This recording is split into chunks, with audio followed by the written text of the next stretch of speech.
Speaker sir, మంత్రి గారు ప్రశ్నకు కొంచెం సమాధానం బాధ్యతగా ఇస్తే బాగుంటుంది అధ్యక్ష. మేము అడిగిన ప్రశ్న రోడ్లు మరియు భవనాల శాఖ పరిధిలో ప్రభుత్వ ప్రైవేట్ భాగస్వామ్యంతో రోడ్లు వేయడానికి ప్రభుత్వం వద్ద ప్రతిపాదన ఏమైనా ఉన్నదా?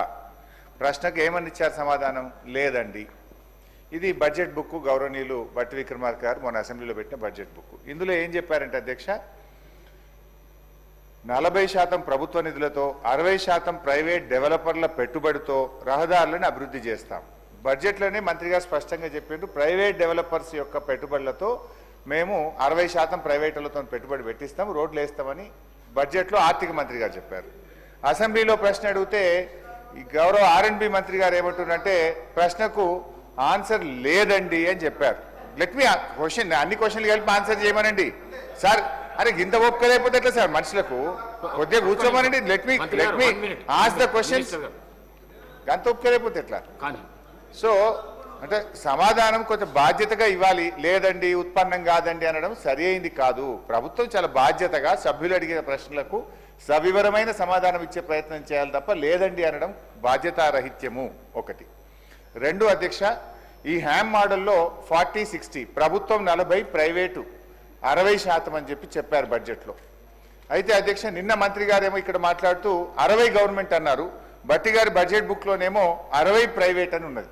బడ్జెట్ బుక్లో 60 ప్రైవేట్ అని ఉన్నది. నిన్న R&B మంత్రి గారు ఇదే సభలో మాట్లాడుతూ 60 గవర్నమెంట్ అన్నారు. ఇది ఏది క్లారిటీ? బట్టి గారిది కరెక్టా, గౌరవనీయులు వెంకటరెడ్డి గారిది కరెక్టా? క్లారిఫై చేయండి. నంబర్ 2. నంబర్ 3, సరే 60% ప్రైవేట్ వాళ్ళు పెట్టాలంటే 16,800 కోట్ల రూపాయలు.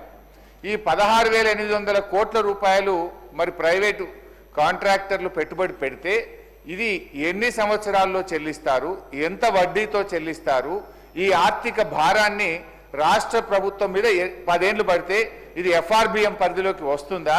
మరి రాష్ట్ర ప్రభుత్వం ఎవ్రీ ఇయర్ దీనికి బడ్జెట్ పెడితే మెయింటెనెన్స్కి మళ్ళా బడ్జెట్ అవసరం ఉంటుంది. ఇది రాష్ట్రం మీద ఓ 10 ఏళ్ల పాటు మీరు భారం వేయబోతున్నారా? దీని మీద క్లారిటీ ఇవ్వండి. తర్వాత ఈ రోడ్స్ను ఏ రకంగా ఎంపిక చేసినారు? What is the methodology in selecting these roads either in the Panchayat Raj in R&B? మీరు ఈ హ్యామ్ మోడల్లో చేసేటువంటి రోడ్లను ఏ ప్రాతిపదికన ఎంపిక చేస్తున్నారు? దీంట్లో శాసనసభ్యుల భాగస్వామ్యం ఉందా? అందరూ ఎందుకంటే బీఆర్ఎస్ ప్రభుత్వం ఉంటే అధ్యక్ష రాష్ట్రంలో మిషన్ కాకతీయ చెరువులు చేయాలంటే రాష్ట్రంలోని ప్రతిపక్ష, విపక్ష, స్వపక్ష లేకుండా అన్ని చెరువులు చేశాం. అన్ని మండలాలకు డబుల్ లైన్ రోడ్ అంటే ఏ పక్షమన్న కానీ అన్ని మండలాలకు డబుల్ లైన్ రోడ్ వేశాం. అయితే ఈ హ్యామ్ మోడల్లో మీరు 28,000 కోట్ల రూపాయలతో రోడ్లు వేస్తామన్నారు. ఈ రోడ్ల ఎంపిక ఏ ప్రాతిపదికన చేస్తున్నారో గౌరవ మంత్రి గారు సమాధానం చెప్పాలని కోరుతున్నారు.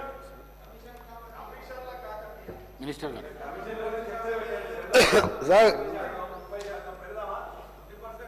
సార్, మన గౌరవనీయులు సీనియర్ శాసనసభ్యులు హరీష్ రావు గారు, మీరు మీ ప్రశ్నలో ఒకసారి మీ ప్రశ్న మళ్ళొకసారి చదువుకోండి. రోడ్లు మరియు భవనాల శాఖ పరిధిలో ప్రభుత్వ ప్రైవేట్ భాగస్వామ్య విధానంలో నమూనాలో మీరు వేసింది మీకు చదువుతున్నారు. విధానంలో రోడ్లు వేయడానికి ప్రభుత్వం వద్ద ఏదైనా ప్రతిపాదన ఉందా అని వారు వేసిన ప్రశ్న ఇది. ఆయన సమాధానం బాగాలేదు మంత్రి గారిది, మొత్తం నేను అడిగింది వేరను. ఈ ప్రశ్న ఇదే అధ్యక్ష, అందరు వింటున్నారు. నేను దానికి లేదని చెప్పిన. ఎందుకు దీని ఉత్పన్నంగా లేదని చెప్పిన? ఎందుకంటే మేము PPP మోడల్లో పోదలుచుకోలేదు.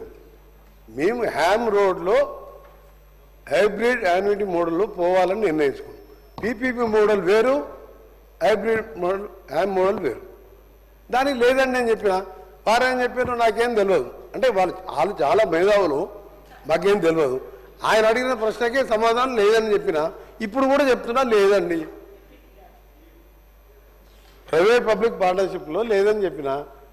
అందరూ ఆలోచించుకోరు. మీరు హరీష్ రావు గారు అంత సీనియర్ సభ్యులు ఆ విధంగా మంత్రి గారికి అవగాహన లేకుండా సమాధానం చెప్పాడని చెప్పి మాట్లాడి అంటే అతను అదే బాధ్యత రహితమైన ఏదైనా ఒక పెద్ద సీనియర్ సభ్యులు ఆ విధంగా ఒక మంత్రి గారు మీ దానికి కరెక్ట్ చెప్పినా లేదా మీరు ఆలోచించుకొని వదిలిపెడుతున్నాను, మీకే వదిలిపెడుతున్నాను. రెండవది, మన గౌరవ సభ్యులు మాజీ ఆర్ఎన్బి శాఖ మంత్రి చెప్పినట్టు రాష్ట్రంలో ప్రశాంత్ రెడ్డి గారు చెప్పినట్టు రాష్ట్రంలో మొత్తం 29,000 కిలోమీటర్ల రోడ్స్ ఉన్నాయి అధ్యక్ష. దాంట్లో ఆర్ఎన్బి మేము అంటే వీళ్ళు ఈయన చేసింది కూడా మొత్తం చెప్పాలి అధ్యక్ష. ఎందుకంటే మాజీ ఆర్ఎన్బి శాఖ మంత్రి గారు సత్యదూరమైన వారు చేసిన ఘనకార్యాలు చెప్పిండ్రు. దానికి ఒకటి 2 నిమిషాల్లో చెప్తా. ఎందుకంటే అది చేసిన రోడ్లు అయితే కనబడతాయి, అక్కడ వెళ్తే ప్రజలు నడితేనే చెప్తారు. ఎప్పుడైనా అధ్యక్ష మన సంపద రోడ్లను నిర్మించలేదు, మన రోడ్లు మన సంపదను పెంచుతాయి అని జాన్ ఎఫ్ కెనడీ అమెరికా అధ్యక్షుడు ఆయన ఉన్నప్పుడు చెప్పినారు. America is great because American roads is good, దాంతో వస్తుంది. కానీ ఏం చేసింది అధ్యక్ష 5 ఏళ్లలో, మీరు మొత్తం 10 ఏళ్లలో వేసింది. గత ప్రభుత్వం 8,112 కోట్లతో 10 ఏళ్లలో 6,668 కిలోమీటర్ రోడ్లని మాత్రమే కొన్ని రిపేర్ చేసిండు, కొన్ని మొత్తం చెప్పి తర్వాత నువ్వు చెప్పు. మీ రికార్డే అంటే గవర్నమెంట్ రికార్డులకే చెప్తున్నా అధ్యక్ష. తర్వాత క్లారిఫై అడగని మళ్ళీ చెప్తా, క్లారిఫై అడగని చెప్పండి మళ్ళీ చెప్తాను. ఇది ఏ మండలంకి వెళ్ళి ఏ మండలం హెడ్క్వార్టర్, ఏ ఊరికి వెళ్ళి ఏ మండలంకి వెళ్ళి ఏ డిస్ట్రిక్ట్ మండలం అన్ని పేర్లతో సహా అధ్యక్ష ఈ 6,600 కిలోమీటర్లు ఒక 15 నిమిషాలు టైం ఇవ్వండి. అన్ని మండలాల పేర్లు డిస్ట్రిక్ట్ హెడ్ క్వార్టర్ పేర్లు కూడా చెప్తా, తొందరపడకండి. అన్నీ తీసుకొని వచ్చిన నేను, ఎందుకంటే మీరు ఇట్లా బకాయిస్తారని తెలుసు, మీరు బుకాయిస్తారని. దీనికోసం అధ్యక్ష 3,945 కోట్లు స్టేట్ బడ్జెట్లో 10 ఏళ్లలో, 4,167 కోట్లు ఆర్టీసీ ద్వారా లోన్ తీసుకొని నిర్మించారు. ఆ లోను ఇప్పుడు మేము రీపేమెంట్ చేస్తున్నాం. మేము కట్టే అప్పులలో అదో భాగం ఇంకా కొద్దిగా బ్యాలెన్స్ ఉన్నది, ఆ అప్పులు కడతాం. అంటే వీళ్ళు మొత్తం పెట్టింది అధ్యక్ష 10 ఏళ్లలో 3,945 కోట్లు మాత్రమే. ఆ లోన్ అప్పు మేము కడుతున్నాం. మొత్తం కిలోమీటర్లు చూస్తే అధ్యక్ష ఇది 10 ఏళ్లలో చేస్తే ఈ 14 నెలల్లో, అంటే మధ్యలో 3 నెలలు తీసేయండి పార్లమెంట్ ఎలక్షన్ కోడ్ ఇవన్నీ, ఈ 14 నెలల్లో మేము దాదాపు 4,000 కోట్ల పైన మంజూరు శాంక్షన్ చేసి టెండర్లు పెట్టి వర్క్స్ నడుస్తున్న మాట. వర్క్ వైజ్ డీటెయిల్ కూడా అందరు సభ్యులకు పంపిస్తా. ఇప్పుడే మీకు హౌస్ అయిపోయేటప్పుడు అందరికి పంపిస్తా. ఏది 12 మంత్స్లో 10 ఏళ్లలో నిర్మించిన రోడ్లని 1 సంవత్సరంలో మేము పూర్తి చేసినాం. ఇది ఎక్కువ మేము చేస్తాం కానీ పని ఎక్కువ చెప్పుకోం అధ్యక్ష. వాళ్ళేమో తక్కువ చేస్తారు, ఎక్కువ చెప్పుకుంటారు. వాళ్ళు ఏంటంటే మొత్తం బ్రహ్మాండంగా ఉంది, బ్రహ్మాండం అనుకుంటే నడిపించింది కదా. మాకు బ్రహ్మాండం ఏం లేదు అధ్యక్ష, ప్రజలకు సౌకర్యం కల్పించాలి. దాంతోపాటు మీరు అధ్యక్ష 2018 నుంచి ప్రశాంత్ రెడ్డి గౌరవ మాది ఆర్ఎన్బి శాఖ సిఆర్ఎఫ్కి వెళ్ళి 2018కి వెళ్ళి ₹1 వచ్చిందా మీకు ఏదైనాకి వెళ్ళి మనకు రావాల్సిన మాట. నేను ఆర్ఎన్బి శాఖ మంత్రి అంటే 3వ రోజు 7th రోజు ఓతు తీసుకున్నాను. 11th రోజు గడ్కరీ గారిని మధ్యాహ్నం 1:40 1:40కి కలిసినప్పుడు 850 కోట్ల రూపాయలు ఇచ్చారు. ఇక్కడ అందరి సభ్యులకు వీలైనంత వరకు సభ్యులకు ఇవ్వడం జరిగింది. మొన్న 11th రోజు కూడా జరిగినప్పుడు మన లాస్ట్ వీక్ మళ్ళా 1,100 కోట్ల రూపాయలు సిఆర్ఎం నిధులతో పాటు ఈ సేతు బంధు కింద కూడా 1,240 కోట్ల రూపాయలు శాంక్షన్ ఇస్తూ ఈ 31 మార్చి లోపే వాళ్ళు శాంక్షన్ ఇస్తున్నారు. డిపిఆర్ సబ్మిట్ చేయమని చెప్పాను. అది కేంద్రంకి వెళ్ళి వచ్చిన నిధులు. ఎగ్జాంపుల్ ఏం చెప్తున్నంటే వాళ్ళ పనితనానికి మా పనితనం. రెండోది అధ్యక్ష ముఖ్యమైనది, వీళ్ళు సిఆర్ఎం నిధులతో పాటు వీళ్ళు ఎన్నది అధ్యక్షులు వీళ్ళకు రోడ్లు, మనుషుల ప్రాణాలు అది ముఖ్యం కాదు. పెద్ద బిల్డింగులు ఉండాలి, బ్రహ్మాండంగా కలెక్టర్ ఆఫీసులు ఉండాలి, పోలీసులకు ఏసీ వెహికల్ ఉండాలి. దాని మీద ఉన్న ధ్యాస రోడ్ల మీద లేదు అధ్యక్ష. ఎందుకంటే రోడ్లు అనేది ఒక ఇంట్లో ఒక మనిషి పోతే ఆ కుటుంబం వీధిన పాలు పడుతుంది. ఎన్ని వేల మంది చనిపోయినా 10 ఏళ్లలో మీరు వేసిన నిర్వాహకం చెప్పినా 12 నెలల్లో మేము చేసింది చెప్పినా. ఇంకా ఒకటి, మీరు బాగా ఆలోచించుకోవాలి అధ్యక్ష, ఇది చాలా సీరియస్ విషయం. ఎందుకంటే రోడ్ సబ్జెక్ట్ అనేది ఏంటంటే ఎన్ని మనం వెల్ఫేర్ స్కీమ్స్ ఇచ్చినా ఎన్ని ఏమి ఇచ్చినా ఆ మనిషి ఇవ్వాలి. ప్రతి ఒక్కరు 2 వీలర్స్ ఉన్నాయి, ప్రతి ఇంట్లో 3-4 వెహికల్స్ ఉన్నాయి, కార్లు ఉన్నాయి, ట్రాఫిక్ పెరిగింది. ఈ సమయంలో రోడ్లు ఇంపార్టెంట్. ఒక పెద్ద నేను భువనగిరి పార్లమెంటు మెంబర్గా ఎన్నికైనప్పుడు వయా ఉప్పల్ ఎలివేటెడ్ కారిడార్ మీదుగా నేను భువనగిరికి వెళ్ళి అటుకెళ్ళి జనగాం, చేరియాల, సిద్దిపేట పోయేవాడిని. అంతకుముందే స్టార్ట్ అయింది అది. నా ఎంపీ టర్మ్ అయిపోయింది. ఇప్పుడు ఏ స్టైల్ ఉంది అధ్యక్ష, నీ మినిస్టర్ కాకముందు పిల్లలు లేచి వదిలిపెట్టారు కింద రోడ్ల గుంతలు. ఆ గుంతలలో పడి భార్య భర్త 2 చనిపోయారు. అంబులెన్సులు పోవు. దాని తర్వాత నేను, మా స్పెషల్ సెక్రటరీ గారు, మా సెక్రటరీ గారు, ఏఎన్సీ గారు, అరే మీ నిర్వాహకం చెప్తారు ఒకసారి చెప్పాలా? మీరు 8,000 కిలోమీటర్లు వేసినాను. నేను చేసిన 12 నెలల్లో ఈరోజు అధ్యక్ష మీరు వాళ్ళని రమ్మంటే హరీష్ రావు గారు వస్తారా, ప్రశాంత్ రెడ్డి గారు వస్తారా? ఇక్కడి నుంచి మనం పోదాం.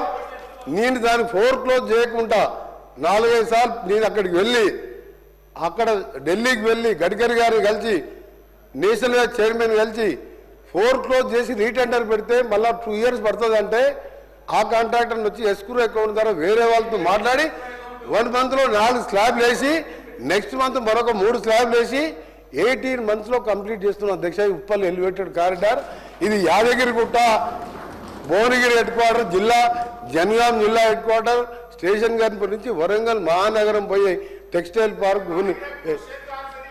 నీ దగ్గర క్వశ్చన్ కాదు, మీరు మొదట నేను చెప్పింది మీరు అధ్యక్ష, నేను నీ అధ్యక్ష ఫస్ట్ చెప్పినప్పుడు మీరు మాట్లాడే మాట కొద్దిగా బాధ అనిపించింది. హరీష్ రావు గారు, మీరు ఎప్పుడైనా మీరు ఇంత సీనియర్ జాబ్ అట్లా అనుకుంటే నేను అనుకోలే. ఎందుకంటే మీరు వేసిన క్వశ్చన్కే నేను ఆన్సర్ చెప్పిన. మీరు ఆ విధంగా మీరు పీపీపీ మోడల్ అంటే లేదని చెప్పిన. యాబ్ రోడ్ మీద అధ్యక్ష క్లియర్గా చెప్తున్నా, 40% నెక్స్ట్ ఏప్రిల్ 2nd వీక్లో దాని మీద ఇప్పటికే చాలా రోజులు వర్కౌట్ చేస్తున్నాం. మా స్పెషల్ సెక్రటరీ గారు ఇది వేసే రాష్ట్రాల్లో మహారాష్ట్ర, కర్ణాటక వెళ్ళి రావడం జరిగింది.